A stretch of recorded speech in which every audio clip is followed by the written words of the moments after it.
അവരുടെയൊക്കെ പഞ്ചാര വാക്കുകൾ കേട്ടാൽ നമ്മളങ്ങ് വീണു പോവും. സച്ചിദാനന്ദ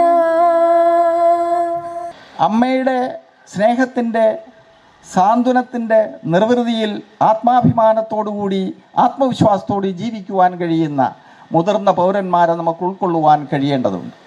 ഒരമ്മയുടെ ഒരു പരിചരണവും സ്നേഹവും തലോടലും ചേർത്ത് പിടിക്കലും ഒക്കെ വിഭാവനം ചെയ്തുകൊണ്ട് അമ്മ സൗഹൃദവേദി എന്നാക്കിയാലോ ഇതിൻ്റെ പേര് എന്ന് ഞങ്ങൾ ചിന്തിച്ചു.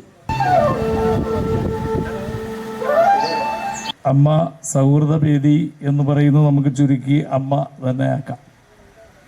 അമ്മയാണ് എല്ലാത്തിനും നിതാന്തമായിട്ടുള്ള ഒരു പ്രതീകം. അമ്മയില്ലെങ്കിൽ ഞാനുമില്ല, നമ്മളാരുമില്ല. വെറൈറ്റിയാണ് ശരിക്കും പറഞ്ഞാൽ അമ്മ എന്ന് പറയുന്നത്. ചുരുക്കം പറഞ്ഞാൽ ഒരു ചെറിയ ഗ്രൂപ്പ് ഒരു സമൂഹത്തിൽ ചെയ്യുന്ന എന്തെല്ലാം കാര്യങ്ങളാണ് ശരിക്കും അത്ഭുതത്തോടു കൂടി മാത്രമേ ആ ഒരു ടീമിനെ കാണാൻ പറ്റുള്ളൂ.